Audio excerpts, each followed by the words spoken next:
B2 Pertemuan. Puas menumpahkan tangisnya dalam kamar mandi, Maya keluar setelah membasuh wajahnya agar terlihat fresh walaupun tidak mampu menghilangkan sembab di mata. Menangis baginya salah satu cara untuk membuang dan menghilangkan sesak di dada, agar hatinya sedikit lebih baik. "Kamu kenapa, Mei?" Teman dekatnya sesama pekerja bernama Dina bertanya saat melihat wajah Maya yang terlihat memerah karena menangis. Selain Dina temannya, Maya tidak pernah mengumbar masalah rumah tangganya ke siapapun terutama orang tuanya.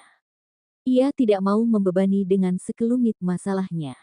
Hanya Dina sesama pekerja tempatnya curhat untuk meringankan beban di hatinya. "Semalam kamu berkunjung ke rumah mertuamu kan?" Dina bertanya langsung ke inti masalahnya. Maya mengangguk tanpa bicara. Ia sudah hafal apa yang akan diucapkan teman baiknya itu. "Hah, kalau aku lebih baik tidak datang, Mei, daripada pulang sakit hati." Dina bicara sambil memasang bandrol harga di setiap pakaian yang akan dipajang. Sudah tak dinafkahi masih juga dicaci maki. Dina mengenal Maya semenjak keduanya bersama-sama bekerja di Rosbeutiki. Sebagai teman Dina akan terbawa emosi, ia dapat merasakan apa yang tengah dijalani Maya saat ini. Dina akan bicara apa adanya sesuai yang dipikirkannya. Berulang kali ia menyarankan agar Maya berpisah kalau sudah tidak kuat. Tetapi selalu dibantah oleh Maya dengan alasan Haris tetaplah suami yang baik di matanya. Pria itu pernah memberikan kehidupan yang bahagia kepadanya selama 2 tahun. Sebagai istri ia memegang prinsip, harus bisa mendampingi dengan kondisi sehat maupun sakit. Ia masih memiliki harapan Haris akan pulih dan sehat kembali seperti dulu. Ia tidak mau orang akan beranggapan abis manis sepah dibuang. Walaupun sejujurnya, sebagai manusia biasa terkadang ada rasa lelah dan kesepian menyerangnya. "Mau sampai kapan prinsipmu akan berlaku?" "Entahlah, Din. Jalani saja, dan soal kehadiranku setiap akhir pekan, mau tidak mau akan tetap aku lakukan.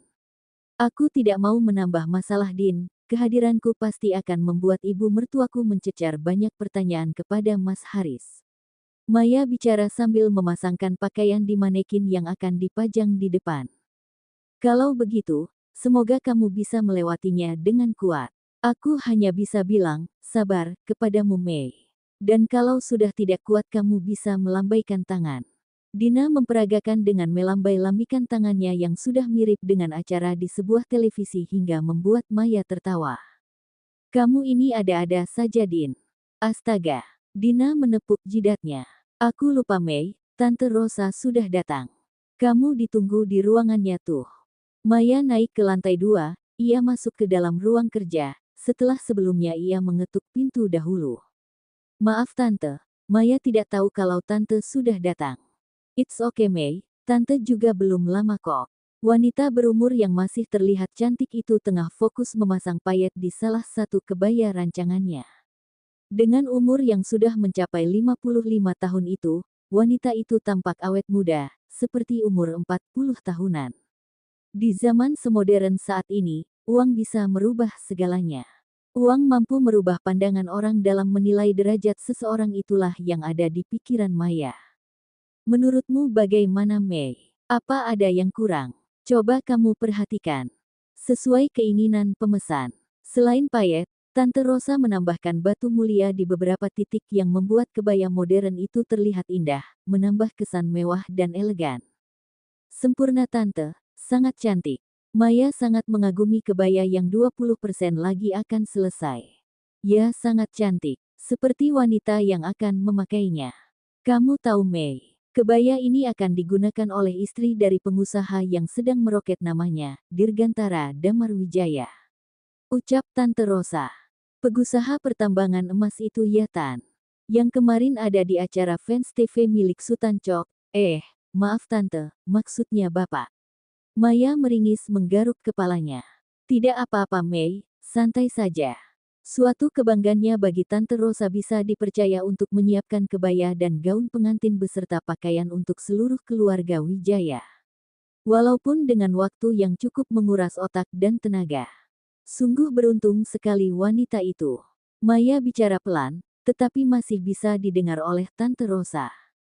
"Ya Mei, kamu benar.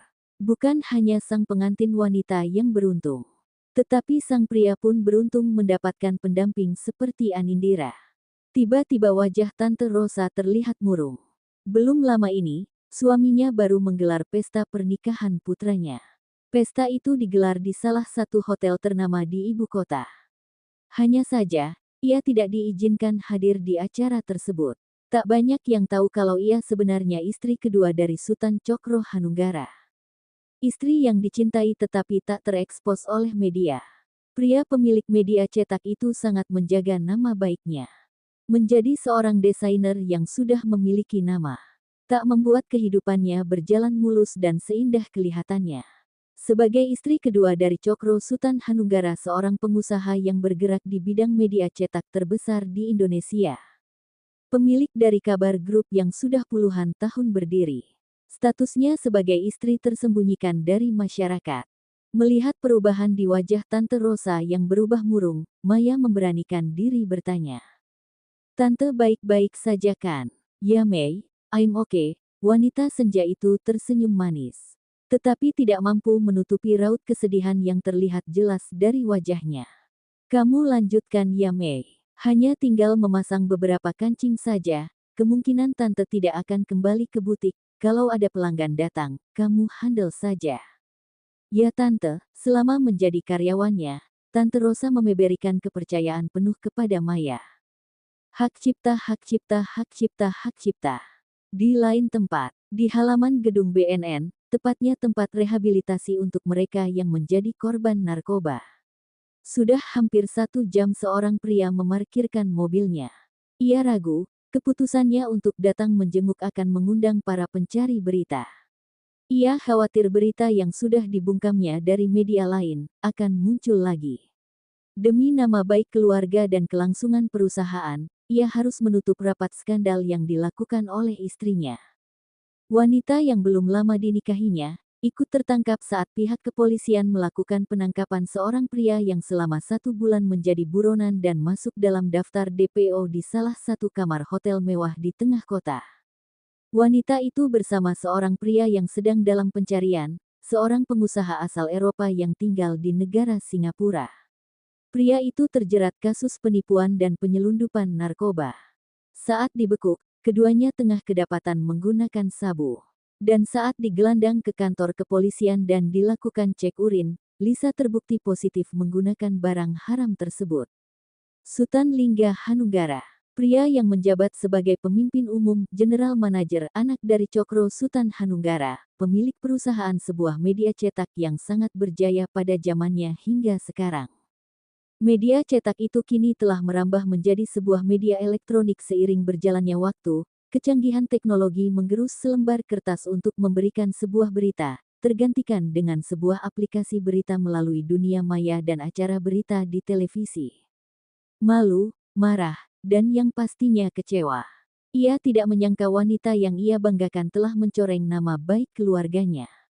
Selain itu, apa yang dilakukan istrinya akan mempengaruhi saham Kabar Group. Bukan tidak ingin memberikan dukungan moral kepada istrinya, tetapi keberadaan Lisa bersama laki-laki lain saat berada di hotel membuatnya syok. Banyak pertanyaan di dalam hatinya yang belum terjawab. Menggunakan jaket hoodie hitam dengan penutup kepala, ia turun dari mobil setelah menggunakan masker sehingga tidak ada yang mengenali wajahnya. Setelah mendapatkan izin untuk membesuk, Lingga menemui istrinya di sebuah ruangan khusus untuk para keluarga yang datang menjenguk. Wanita itu tersenyum senang tanpa beban saat melihat kedatangan Lingga suaminya. Aku senang kamu datang Ga, bagaimana? Apa aku akan segera keluar dari sini? Dengan antusias, Lisa bertanya. Alisa Mawardi, biasa dipanggil Lisa. Seorang selebgram terkenal dengan wajah yang selalu warawiri memenuhi beberapa aplikasi dengan jumlah followers jutaan. Namanya melambung tinggi, tetapi wanita itu kini sedang dalam tahap rehabilitasi karena narkoba yang dikonsumsinya. Wanita yang selalu tampil perfect di dunia maya itu, harus vakum dulu dari aktivitasnya sampai waktu yang belum diputuskan oleh pengadilan. Hampir 3 bulan wanita itu berada di rumah pemulihan, setelah sebelumnya ia sempat menempati dinginnya jeruji besi selama 2 hari. Sebagai suami, Lingga sudah semaksimal mungkin mengusahakan agar Lisa bisa dipindahkan ke tempat rehabilitasi. Sebesar apapun rasa kecewanya, ia masih bertanggung jawab sebagai suami. Ia tidak akan tega membiarkan istrinya menjadi penghuni sel tahanan. Sampai hari ini kasusnya terus berjalan, wanita itu masih harus dimintai keterangan karena keterlibatannya dengan seorang pria yang menjadi buronan dari negara tetangga. Belum ada keputusan dari pengadilan berapa lama kamu akan berada di sini. Dengan tidak berada di penjara, aku rasa itu sudah cukup baik untukmu. Cobalah untuk mengerti kamu harus sembuh. Lingga menyampaikan apa yang harus disampaikan, mau bagaimanapun Lisa masih menjadi tanggung jawabnya. Ia berharap wanita yang belum lama berstatus istrinya itu mau menerima dan mengerti keadaan. Harus berapa kali aku katakan kepadamu Ling. Aku tidak sakit, dan aku bukan pemakai. Saat itu, hanya kebetulan, aku menggunakan barang itu agar staminaku fit. Kamu tahu kesibukanku kan? Lisa terus membela dirinya. Wanita itu tidak mau mendengar ucapan Lingga. Yang ia inginkan hanya bisa keluar dari tempat yang tidak bisa memberikan kebebasan dan kenyamanan seperti saat ia berada di luar. Kalau aku terlalu lama berada di sini, bagaimana dengan karirku? Papamu memiliki nama besar dan berpengaruh, kenapa tidak kamu coba meminta bantuannya? Dan kamu, kenapa tidak menggunakan lawyer yang hebat untuk bisa mengusahakan agar bisa mengeluarkanku dari sini? Aku rasa, tidak ada salahnya kalau kita menyuap pihak-pihak yang bersangkutan. Hentikan ucapan Musa, kamu sadar apa yang kamu bicarakan Alisa? Aku tidak ingin menggunakan kekuasaan hanya demi kebebasan yang malah akan menjerumuskanmu. Sudah cukup aku membungkam para media. Lingga benar-benar tidak habis pikir dengan jalan pikirannya wanita yang biasanya bicara santun. Aku rasa obat-obatan itu telah merusak otakmu, Sa. Apa kamu masih marah? Karena aku bersama pria lain di dalam kamar saat penangkapan. Sehingga kamu tak mau mengusahakan kebebasanku. Aku kan sudah bilang kalau dia hanya teman yang akan menjadi partner kontenku Ling. Aku tidak tahu kalau dia sedang bermasalah dengan hukum. Kamu percaya aku kan? Dengan umur pernikahan yang belum genap 6 bulan, seharusnya mereka sedang merasakan indahnya pernikahan sebagai pasangan pengantin baru. Tetapi sayangnya, baru menginjak 3 bulan pernikahan. Kabar mengejutkan menghancurkan segalanya. Berpacaran selama 2 tahun tak membuat Lingga mengenal Alisa dengan baik. Sifat buruknya sedikit-sedikit mulai ia tunjukkan setelah pernikahan. Wanita itu sangat menilai pekerjaannya, hingga terkadang, Lingga merasa terabaikan. Tinggal berdua di apartemen membuat ia banyak ditinggalkan, Lisa lebih sering ke luar negeri untuk proyek konten yang dibuatnya. Lingga. Wanita itu berteriak memanggil pria yang pergi begitu saja, meninggalkan ruangan, tanpa menjawab ucapannya. Tak ingin berdebat yang pasti akan membuat hatinya meradang, Lingga memutuskan pergi, ia tidak ingin berlama-lama di dalam gedung ini. Hak cipta, hak cipta, hak cipta, hak cipta, hak cipta.